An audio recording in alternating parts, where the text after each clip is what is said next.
Olá, sejam bem-vindos aos nossos pensamentos semanais na série Weekly Thoughts e hoje, em formato presencial, tenho o prazer de receber Pedro Gouveia Alves, é presidente da ASFAC e também CEO do Montepio Crédito. Olá Pedro, é ótimo voltar a contar com o teu contributo nestes nossos pensamentos em voz alta. Olá, é um prazer, muito obrigado pelo convite. Pedro, e tu tens estado a acompanhar nos últimos tempos gestores mais jovens, num trabalho de mentoria, e gostavas de centrar aqui o teu pensamento muito naquilo que é hoje, ou que são hoje os modelos de obtenção de rendimento, nomeadamente de forma é que isto se reflete também naquilo que depois são os comportamentos de consumo, certo? Exatamente. Nós, enquanto responsáveis por gerir organizações, gerir instituições e agora também com responsabilidade em representar instituições nas áreas do crédito especializado, nomeadamente no crédito ao consumo, naturalmente que temos que estar atentos ao desenvolvimento da forma como as novas gerações pensam, na forma, quais é que são os seus objetivos, os seus anseios, o que é que procuram atingir.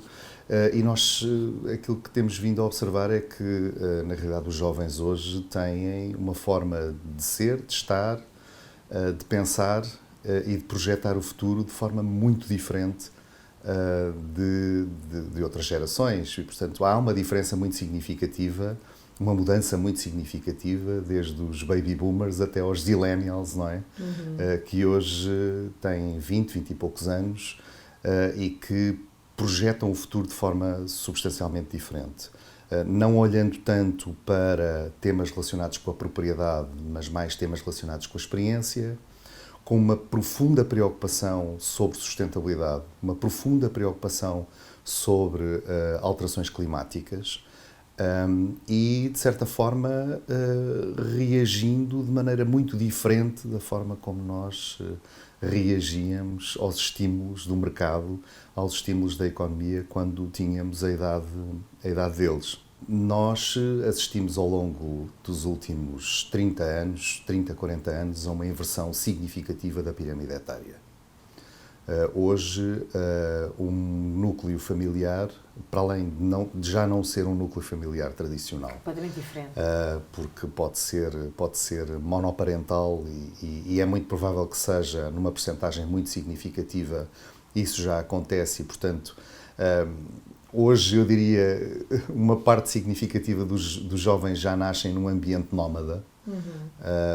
Por exemplo, se estivermos a falar de um casal com guarda partilhada, estamos a falar de uma criança ou de um adolescente que vai estando de um lado, vai estando do outro e, portanto, vai se habituando a uma forma de viver e a uma forma de estar completamente diferente. E evolui dessa forma. E, portanto, hoje falar em nómadas digitais, bom, eu diria que isso naturalmente tem a ver com a evolução da própria tecnologia e com a forma como as organizações foram procurando valor acrescentado no trabalho e a forma como os jovens reagem a essas necessidades e respondem a essas necessidades. Mas também do ponto de vista do comportamento dos jovens relativamente à vida, muda significativamente.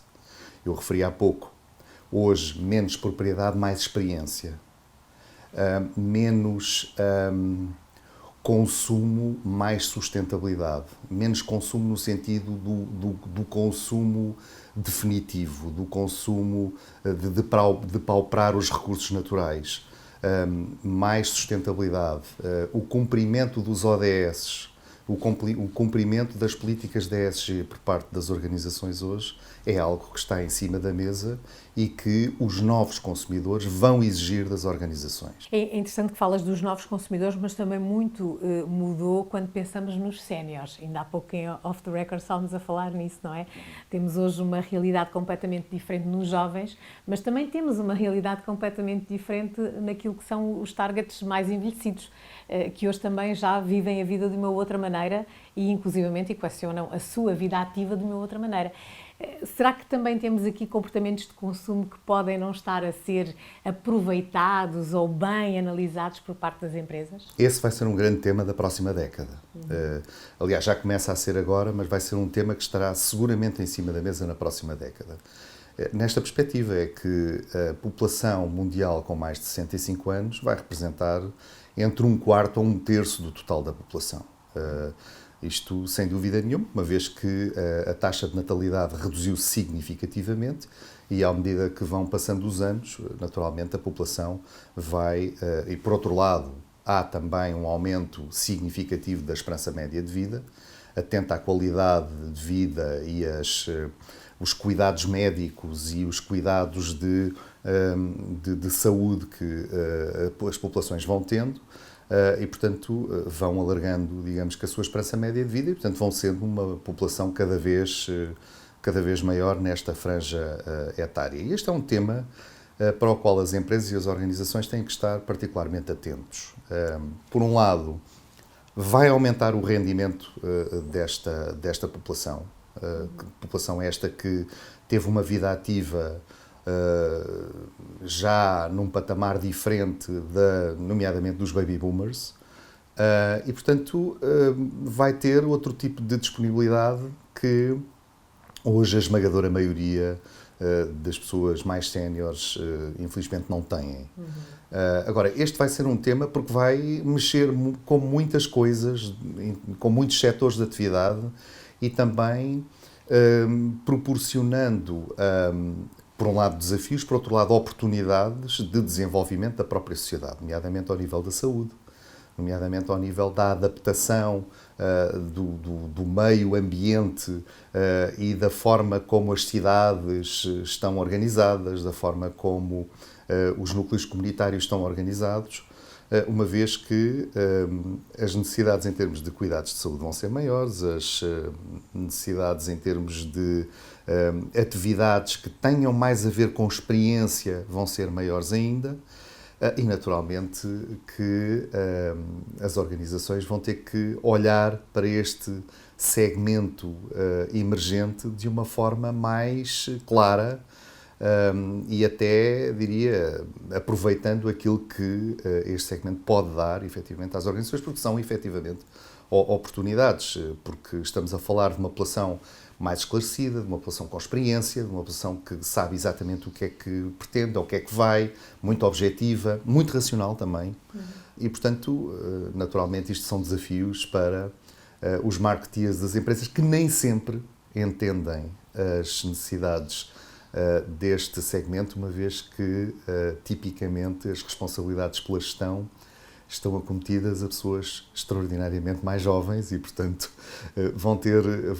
vai haver necessidade das próprias organizações, do ponto de vista da forma como estão organizadas na sua gestão, olharem para dentro e verem que competências é que têm internas para conseguirem responder a estes segmentos. Pedro, só para terminar, e porque obviamente estás também ligado aqui ao setor da banca, e falámos aqui, voltando aqui aos jovens e este espírito mais nómada e este espírito mais liberto do conceito de propriedade, e os jovens têm uma relação também diferente com a banca hoje em dia? Os jovens hoje têm uma relação que evoluiu. Procuram naturalmente serviços bancários, mas procuram numa perspectiva de maior mobilidade.